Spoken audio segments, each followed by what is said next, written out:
Well, hey everybody, welcome back to the channel. Today we're going to be doing a repair video and we're going to be focusing on this. It's a BIC T3 cassette deck. Now what makes this unique is the fact that it's a 2-speed model.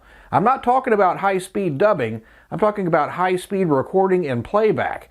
This one records not only at 1 7/8 inches per second, but also 3 3/4, so it makes it pretty unique, and that's why I want to get it fixed up and working. I figured it'd be something that would be neat to demonstrate in another video. So let's hop into it.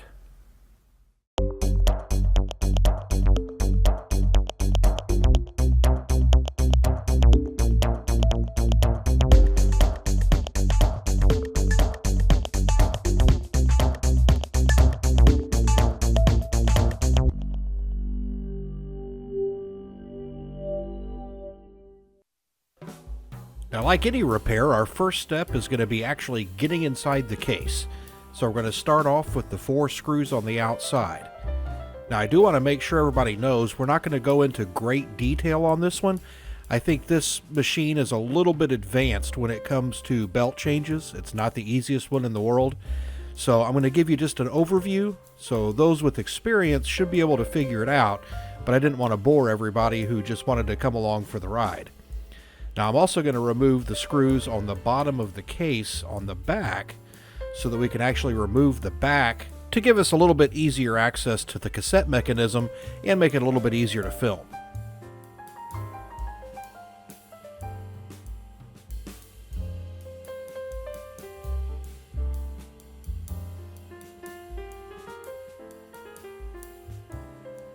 Now once we have the screws out of the way, we can move to the 2 black plastic clips next to the inputs and outputs. Those have to come off so that we can get that back panel out of the way.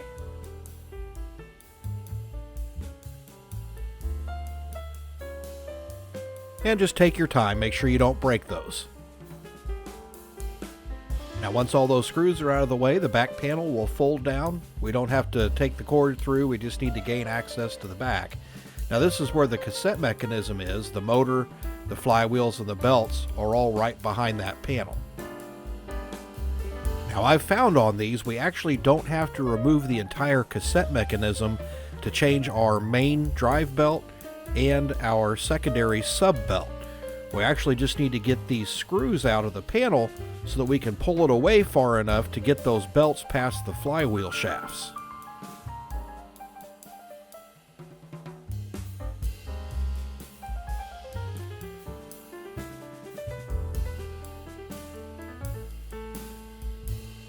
Now just make sure you're not as clumsy as I am. Yeah, I just dropped that screw.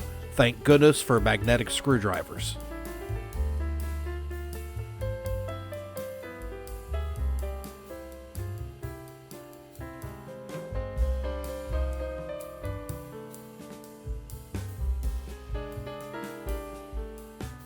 Now once the screws are out of the way, we can go to the side and remove this C-clip from the shaft for the eject mechanism. It can be a little bit tough and it can go shooting across the room, so just keep a hold of it. Next, the soft close mechanism string needs to come off of its shaft as well. Following that, we can gently pull the mechanism back to gain access to those flywheels and belts. Now there are a couple of actuators in there, you just need to make sure those slide off and don't get caught anywhere, but as you can see, we can get that back just far enough where it gives us some access. Now looking down on this one, the old belts had completely perished and you can see that they are stuck to the flywheel. Now I like to use just a small flat blade screwdriver to scrape off as much of that gunk as I can, and that'll save a little bit of time on the cleanup later. I just rotate the flywheel around and scrape it off. It's pretty nasty, it's all over both of the flywheels. And we'll continue the same thing with the second flywheel. We'll just rotate it around, use that flat blade screwdriver to remove as much of that leftover perished belt as we possibly can.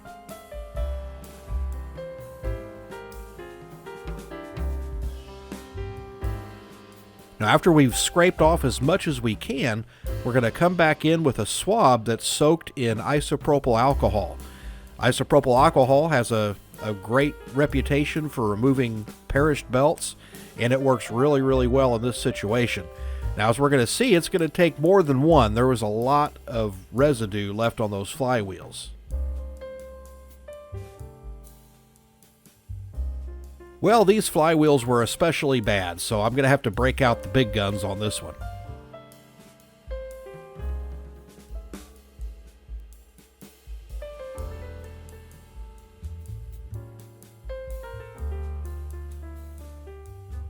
And it's important to not stop until every bit of residue is off of those flywheels. Anything that's left on there is going to make your new belt stick and snap, and you're going to have to do the whole thing over again.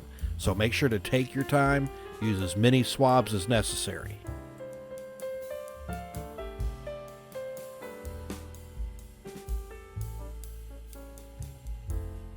Now in this case, we used a lot of swabs. It was really, really dirty.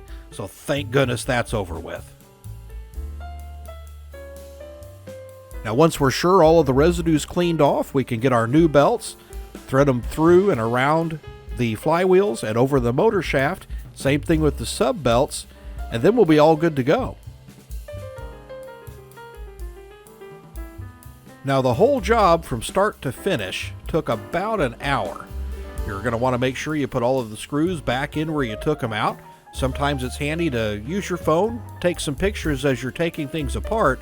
That way if you forget where something goes, you can always refer back to that.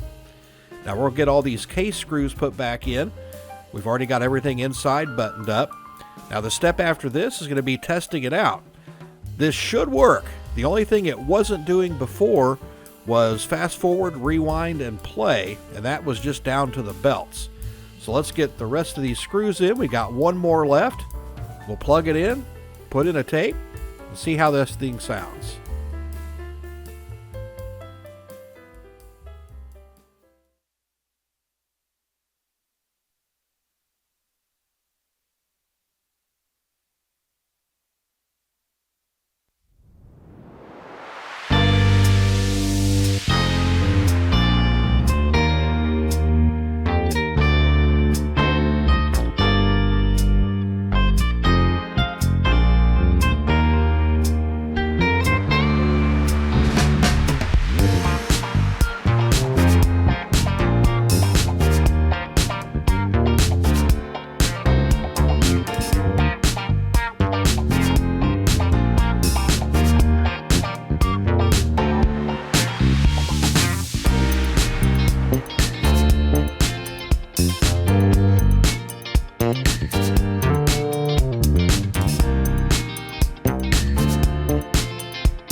Now I know we didn't go into great detail in this video, so please don't complain about that, but I didn't want to bore everybody to death with a bunch of mundane details.